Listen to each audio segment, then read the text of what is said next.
જય શ્રી કૃષ્ણ, જય માતાજી. કેમ છો બધા?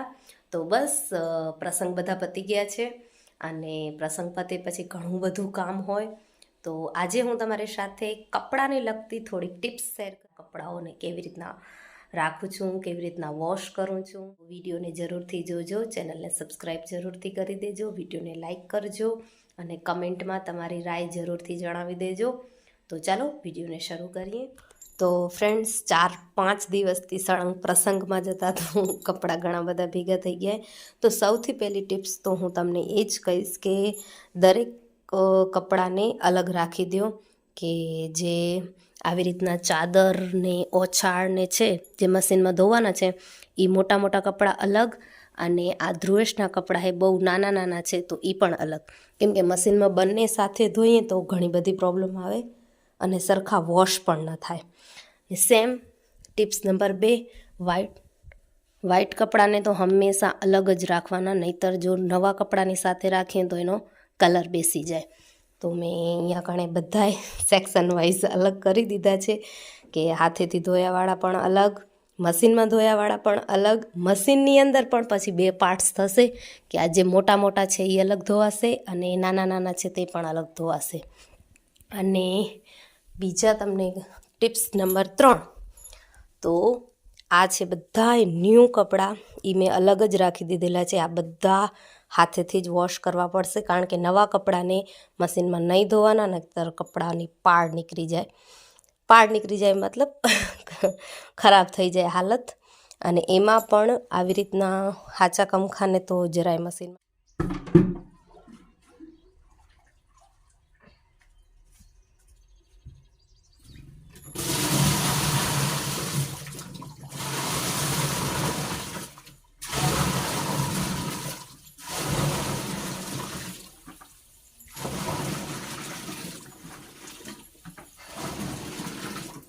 નેક્સ્ટ ટિપ્સ, તો મશીનમાં જેમ બને એમ લિક્વિડનો જ ઉપયોગ કરવાનો. તમે પાવડરનો પણ યુઝ કરી શકો છો, પણ લિક્વિડનો ઉપયોગ કરો તો લિક્વિડ પણ ઓછું ખપે અને મશીનની સેલ્ફ લાઈફ પણ વધી આવે. તો જેટલા કપડાં હોય એ પ્રમાણે લેવાનું. હું 2 ઢાંકણા લિક્વિડ રાખું છું.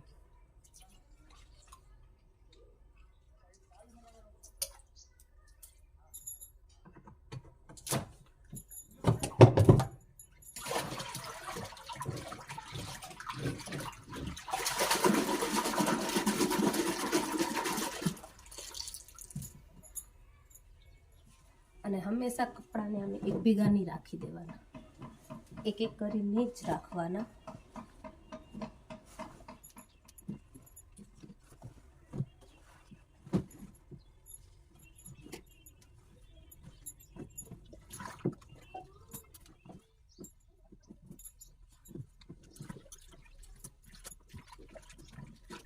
અને દરેક કપડાને ઉલટા કરીને જ રાખવાના, જેથી કપડાઓની સેલ્ફ લાઈફ વધી આવે.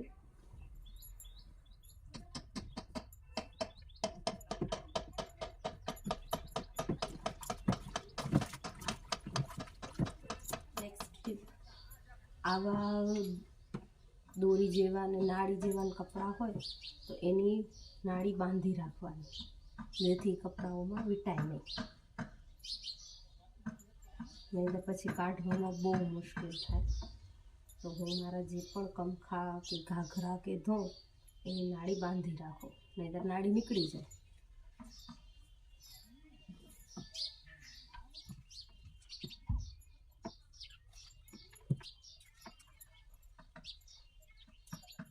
અને મશીનમાં હંમેશા થોડીક જગ્યા હોવી જ જોઈએ. જો તમે ફૂલ કપડાઓથી મશીન ભરી દેશો તો એ કપડાં સરખા ધોવાશે નહીં. આ જો બધા કપડાં ડૂબી જાય છે ને સારી એવી જગ્યા છે તો કપડાં સારા એવા ધોવાઈ જશે. અને જે પ્રમાણે કપડાં મેલા હોય એ પ્રમાણે તમે સેટ કરી શકો છો. બહુ સ્ટ્રોંગ કપડાં હોય તો આના માથે રાખવાના, કોઈ ન્યૂ એવા કપડાં હોય, સોફ્ટ કપડાં હોય તો જેન્ટલ ઉપર રાખવાનું મશીન. બાકી રેગ્યુલરના કપડાં હોય તો નોર્મલ ઉપર જ રાખવાનું. આ મારા રેગ્યુલરના કપડાં છે તો મેં મશીનને નોર્મલ ઉપર જ રાખ્યું છે અને 10-11 નંબર ઉપર જ રાખ્યું છે, કારણ કે ઘણા બધા મેલા તો છે નહીં. હવે આ મશીનમાં આ કપડાં ધોવાય ત્યાં સુધી હું જે હાથેથી ધોવાના છે તે ધોઉં. હવે આ જેટલા પણ ન્યૂ કપડાં છે એને બધાને હાથેથી ધોવાના છે. એમાંય નેક્સ્ટ ટિપ્સ કે જે વ્હાઈટ જેવા હશે અને એમ થાય કે ના આમાંથી કલરની જે વ્હાઈટ જેવા છે ને એમ થાય કે આમાંથી કલર નીકળશે, એ કપડાઓને હું સૌથી પહેલાં વોશ કરીશ, બાકી બીજાઓને પછી. જેમ કે આ ન્યૂ જીન્સમાં તો કલર નીકળે જ, તો આ જીન્સવાળાને સૌથી પહેલાં વોશ કરી લઈશ.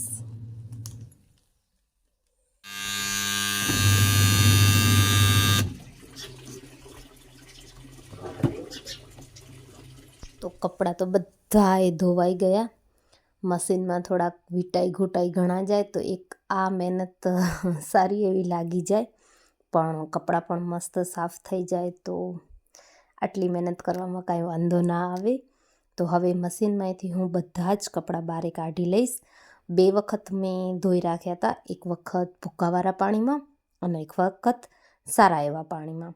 હવે બધા જ કપડાં કાઢી અને ટબમાં અલગથી નીચોરી લઈશ, જેથી કપડામાં સારો આમ મેલ રહ્યો હોય તો નીકળી જાય, અને આમ પણ સૂકવીએ ને ત્યારે કપડામાં એક સારી એવી ચમક આવી જાય. જો અલગથી નીચોરીએ ને તો ડાયરેક્ટ ડ્રાય કરીએ ને તો થોડાક કપડાં ડલ જેવા મને લાગતા. તો મેં પછી આ આઈડિયા અપનાવ્યો, અને આ આઈડિયા અપનાવ્યો પછી તેના પછી કપડામાં જાણે હવે એવું કાંઈ નથી લાગતું. હવે મસ્ત મજાના સાફ થઈ જાય છે, એકદમ મસ્ત મજાના ચમકી જાય છે. તો તમે આ ટિપ્સનો જરૂરથી ઉપયોગ કરજો, અલગથી પાણીમાં નીચોરજો, જેથી તમારા કપડાં બહુ મસ્ત. તો ફ્રેન્ડ્સ, નેક્સ્ટ ટિપ્સ છે વ્હાઈટ કપડાં માટે. તો સફેદ કપડાં ધોવા તો આમે આપણને મશીનમાં બધા સાથે તો ન જ રાખી શકીએ, કારણ કે સફેદ કપડાનો આખો કલર જ ચેન્જ થઈ જાય. એટલા માટે સફેદ કપડાં માટે હું શું કરું, બ્લીચ આવે સફેદ કપડાનું, તમને કોઈ પણ ગ્રોસરી સ્ટોર ઉપર મળી જ જશે. તો બસ એક ડોલની અંદર 3 થી 4 ઢાંકણા જેટલું આરામથી થઈ જાય. જે પ્રમાણે તમારે કપડાં હોય એ પ્રમાણે તમે લઈ શકો છો. અને એ બ્લીચની અંદર બસ 15 મિનિટ માટે જ કપડાને પલાળવા રાખી દેવાના. હા, કોઈ રંગીન કપડું એની અંદર નહીં રાખવાનું, નહીંતર કલર ઉડી જશે અને જે પણ રંગનું કાપડ હશે એ થઈ જશે વ્હાઈટ. તો આ એક ધ્યાન રાખજો, અને પછી સારી રીતે વોશ કરી લેવાનું. તો બસ મારા બધા જ કપડાં ધોવાઈ ગયા, સુકાવાઈ પણ ગયા, અડધા સુકાવાઈ ગયા, અડધા હું સુકાવું છું. તો આવી જ રીતના હું મારા કપડાઓને વોશ કરું છું.